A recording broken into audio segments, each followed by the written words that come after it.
Welcome back, fellow guitar players. Today we have a new guitar study looking at Avenged Sevenfold's song Scream. The guitar tuning we're playing at is a half step down. I will place the tuning in the description below for you, so make sure to check that out before you go into this guitar study. Also in the description you will find the timestamps for the tabs and structure of the video so that you can click through to those if you have already viewed this video. I remember one time I was looking up interviews of Avenged Sevenfold. That was during the time they released their self-titled album. And I really remember, I couldn't find it anymore, I looked it up. There was an interview where Sinister Gates said that the riff was inspired by casino sounds, right? He was in Las Vegas one time and he was playing at a slot machine, and he got inspired to play this riff by that arpeggiating sound when you win, like, right? You know that you're familiar with that sound, and that's where kind of that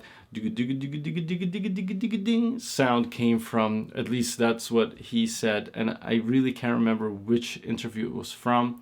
But anyway, an interesting little fact for you guys, right? Where you can gain inspiration from everyday sounds. Let's get right into this guitar study. Let's start off with exercise 1.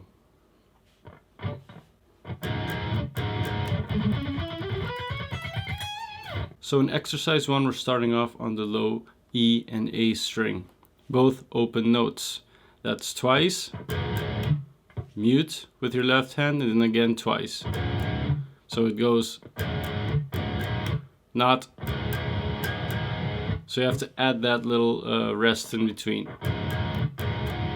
And you're only playing these two lower notes. Some people would play all three open notes, including the D. And you can do that as well. That's fine. I mean, it sounds just as good. But I like to play only the two lowest strings just to retain more of that low sound and not add too many mid-range or higher notes. Then we move on to a little bit of alternate picking, or should I say a lot of alternate picking. We're moving on to the A string 12, and we are going to be alternate picking 2 notes at a time. So we are ascending, or should I say descending, from 12 twice. So we're doing a downstroke, upstroke, and then we're moving to 12 on the D string, downstroke, upstroke, and then we're moving to the 10, downstroke, upstroke. So you can see the reoccurring alternate picking pattern here. It's always up, down, up, down, up, down, up, down, and we're only playing 2 notes on each string, sometimes more than 2 notes on each string, but we'll get to that in a bit. So we're starting once more from the A string, 10, 13 on the same string, which is 10 on the G, 13, and then we move on to the B string, 13, 15, and then on the high E string, 13, 16, and then once 17 with a little bit of vibrato. And once you're playing, starting on 12 with alternate picking, you want to mute those notes until you get up to the B string. Now we're going to move on with exercise 2.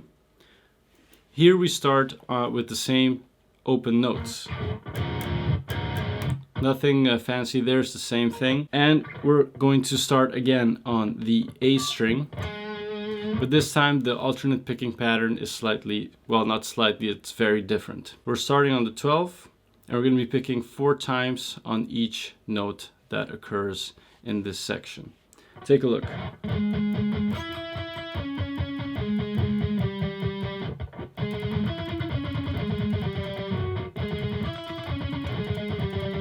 So that's 12, 4, so 4 times, 1, 2, 3, 4. So 12, string skip, go over to the G, 10, then move to the D string 12, 4 times again, move back to the 12 on the A, and then to 11 on the same string A.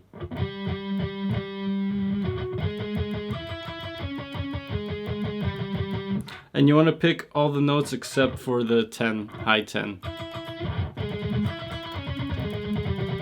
In exercise 3, we are basically repeating exercise 1 entirely, except only one note changes. On the first exercise, we end on 17, but instead of ending on 17, we're ending on 20.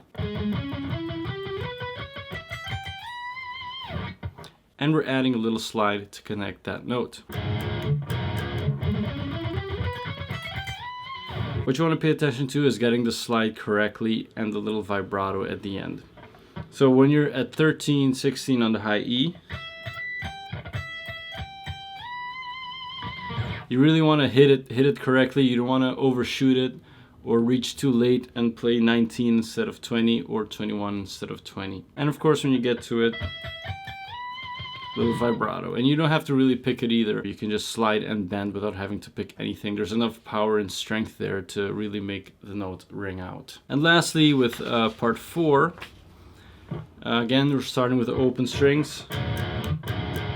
We're moving on to 14 on the G string. And we're gonna pick it approximately, I believe, 16 times.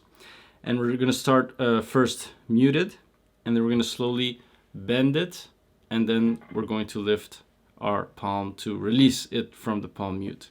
So this is what it sounds like.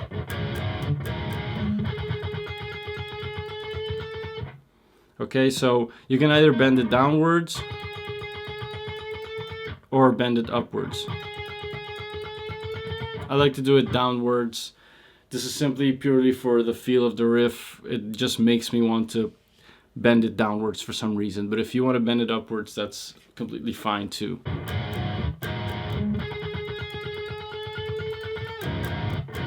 And then it starts again. And really bend it slowly, don't go too fast, don't do something like this, for example. That's too fast or too slow, because then you're dragging it along too much. You really want to just do it slow, not too fast, but not too slow.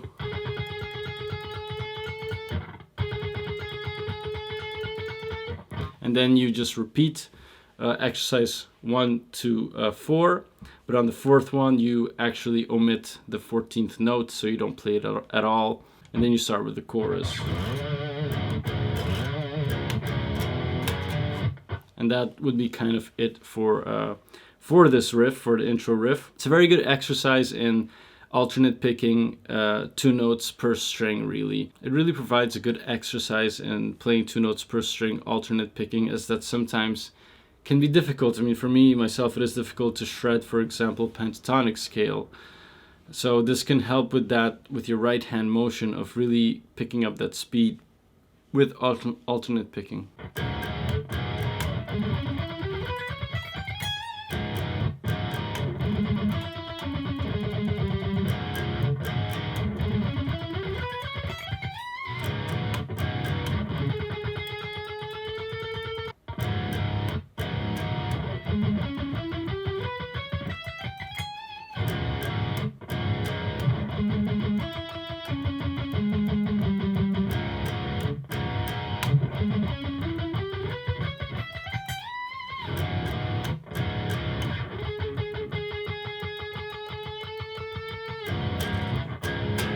That was it for today, guys. I hope it was helpful as usual. I will see you all again next time on another guitar study video.